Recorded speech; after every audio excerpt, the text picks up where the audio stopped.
My name is Skip Sims, Senior Vice President of Ann Arbor Spark. I also am the Managing Member of the Michigan Angel Fund and member of the Michigan Angel Community. It Takes Money is a series of podcasts featuring angel investors and experts who offer insight on how to invest in startups. In these podcasts, we'll discuss the many aspects of angel investing and why they're choosing to invest in Michigan. I'm happy to have with us today Ken Kousky, who was the founding manager, the impetus behind the Blue Water Angels up in Midland, Saginaw area. Delighted to have you here, Ken. And we want to, when you started the Blue Water Angels, you actually introduced a few new things to the angel culture here in Michigan and new strategies, new way of doing things. We'll get into that in a moment. But why don't we just, for starters, tell us about Blue Water Angels? Great time to ask. This is our 10th year. Congratulations. So we made it 10 years. Hope I'll be here 10 years from now to I hope so about too. The next decade. I hope so too. But so 10 years, it went real fast because as we started to dissect what we did when, who got how much, the first 2 years we did one deal. So it took us a little while to get our sea legs, I guess. Yeah. But it began because there was a lot of decay, throughout mid-Michigan that the community wanted to do something about. So I had come back to care for some family members, got very involved with the university and with Dow on their entrepreneurial initiatives, Innovation Center, working with the Spark. In fact, my first engagement with Spark was I was hired by MEDC to audit your your performance review. I think I remember that. Well, That's yeah, right. I forgot about that. They gave us these things. We could take notes, but we couldn't take them home with us or anything. And so it all went back to the office. We entered it, and I said, "What happens if you got a low score?" And they said, "Well, you have to have 80 or something, to stay." Well, you did way beyond. You had phenomenal results, but I asked, but there's only one person we talked to. Right. And they said, well, no one else wanted to apply with Skip there. That's not fair, but that's... But so I had the easiest job. But what was great, though, this is the state, a year later, called up and said the auditors were there, and they wanted to review my notes. I said, you guys destroyed them. But anyway, that was, so I heard a lot about you before we actually met. And all good. Great, yeah, great. Okay. So we got started, and in fact, we immediately started working with you guys because you had that match program. Yep, the pre-seed fund. I think that's the best approach I've ever seen for the public sector. Mm-hmm. You want angels because they're spending their own money, and they spend it differently. Yep, they sure do. Spend it smarter. Right. And agreed. So if the state's going to try to stimulate them, go through and let them make those decisions. Yep. And it was a great program. We just didn't change, didn't let it mature. We changed too quickly, and that's politics, not.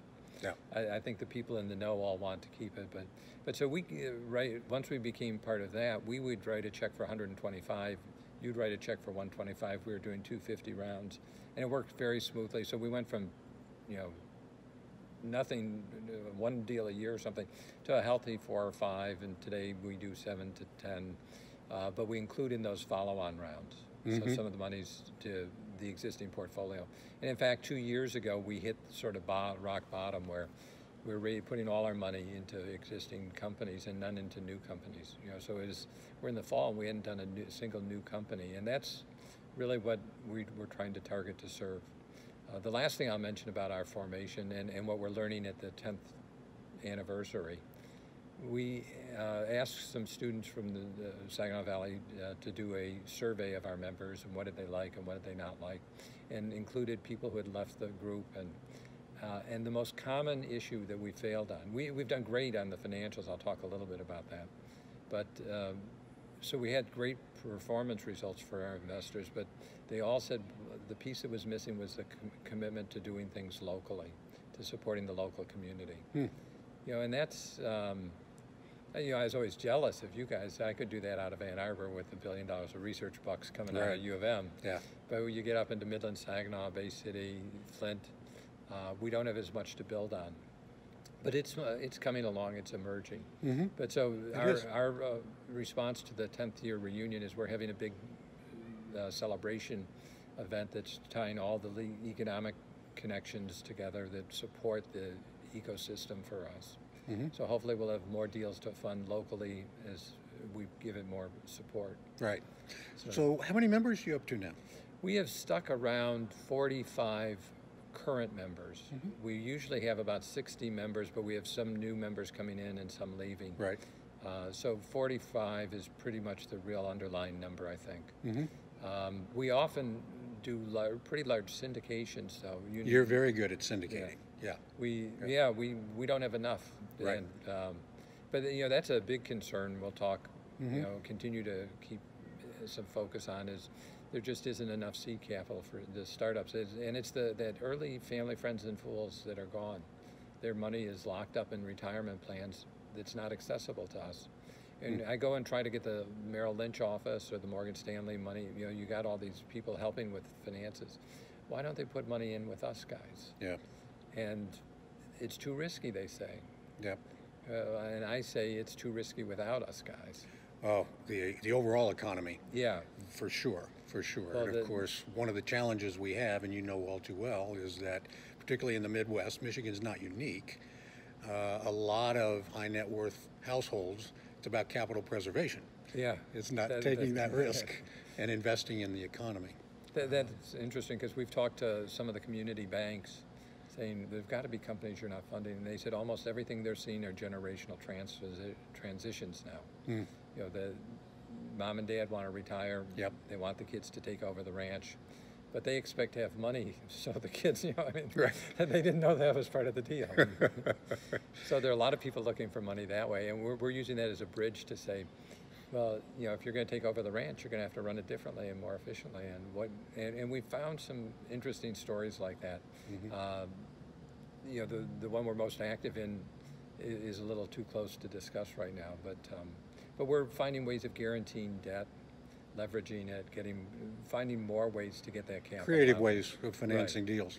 Right. Well, speaking of that, one of the things you did, I think you may have been the first angel group in Michigan to actually do this. All of your investments were done through what are called SPEs in the trade, special purpose entity. Really, they're just LLCs. Right. That all your members put money into a specific LLC that invests specifically into one company. Right. You were kind of the leader of that.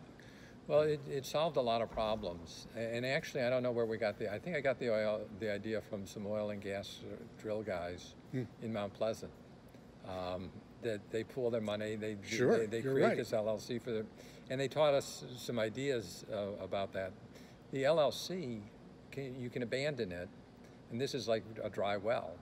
Yeah. You can abandon it at any point in its life and take it as ordinary losses. And so having capital losses, you end up with pretty quickly in the angel business. And so that is one appealing fact. The other had a lot more to do with governance and management.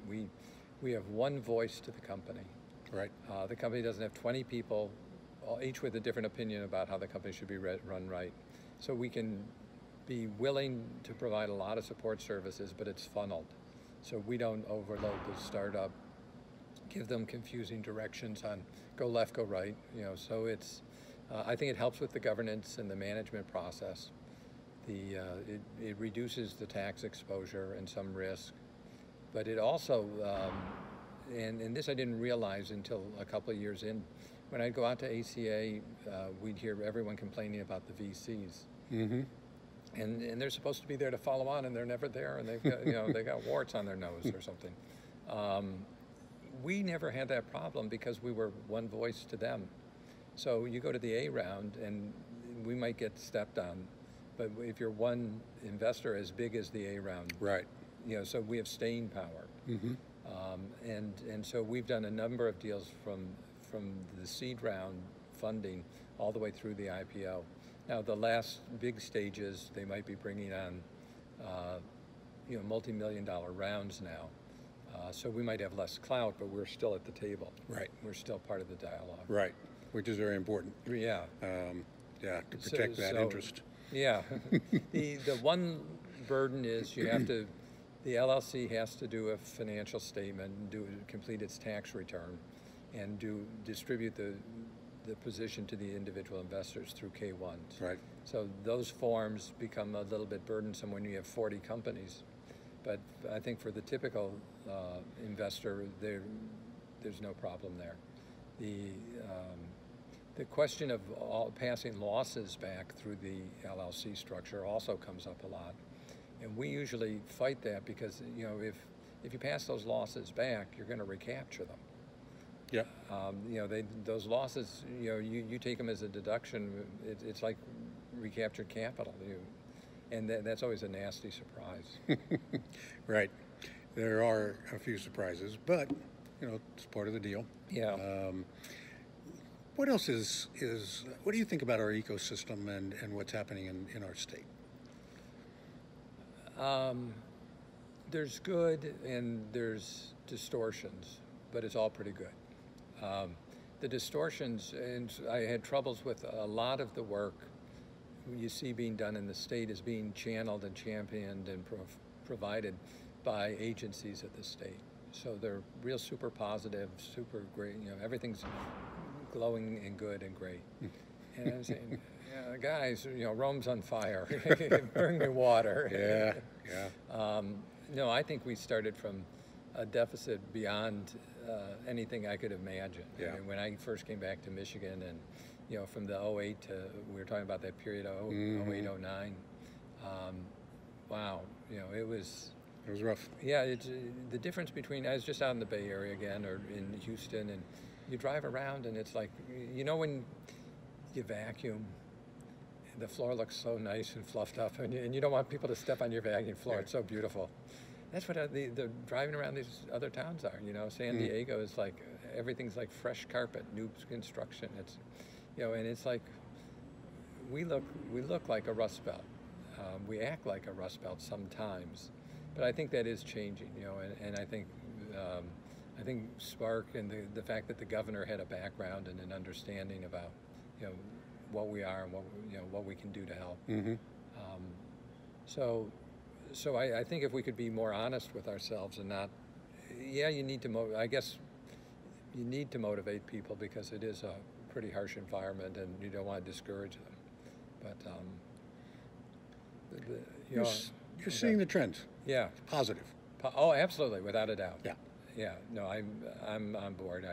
Two things. One, 5 years ago, 7 years ago, when I came up here, I believed, and this is my experience, you know, when I had a software technology group in St. Louis, Missouri, which isn't known for its software or technology. Right. So I was having real troubles raising money. We had a final round that was desperate to keep us on track. And I couldn't raise money locally. I went out to Philadelphia, where our other investors were from, couldn't get it. Finally went back to Saginaw and asked my dad and some of his friends to put it in. And that's real commitment when you got your dad's friend's money in your deal. You better do it right. Yep. Yeah. And pressure's on. Yeah. But so I raised my cap off funds in Saginaw, Michigan. Wow. For a software development. In St. Louis. Yeah. So I came in here with strong convictions that if you have a good program, a good deal, you can get money. Yep. And then I tried to help these people get money, and there wasn't any. And so I've gone 180 degrees on that. There is no money. And working around the country, I'm finding that that's the same in California as it is here. So that's not just a Michigan issue. You know, exactly. That's the point I guess I would really like to make is Michigan's not unique. Right. We have a lot of our challenges are challenges everywhere. And so we don't need to feel like we're a stepchild by any stretch. We just have the same challenges. The question is, are we going to step up and meet them? Yeah, and that's why you might be overly positive if you realize that we need a lot of motivation a lot of the time. I mean, well, I'm the eternal optimist, and yeah. I think we're heading there. I think we are. Yeah. I think you gotta. One of the things we're thinking too, though, is work with what you got. Exactly. Yes, for sure. We have $100 million pizza businesses that started out as one store. That, by the way, has more value. You got a pizza you want me to syndicate? If you had invested in Domino's Pizza when they went public, the same day Google did, Yeah. and you invested in Google, you have a greater return from Domino's Pizza. Really? You do. I love that. Yeah. I'll use that fact. Ken, it's been great. Oh, Thank my you for pleasure. your time. Keep up the great work. Appreciate it. Skip. Thank you. We love what you're doing. Thank you for taking time to listen to It Takes Money. For more of our podcasts, visit AnnArborUSA.org/podcasts or MichiganAngels.org. Thanks to the Ralph C. Wilson Jr. Foundation for making these podcasts possible. And let me leave you with this from John D. Rockefeller. It is a mistake to assume that the possession of money in great abundance brings happiness. Pleasure comes not from the possession of money, but from the ability to do things for others, which brings satisfaction.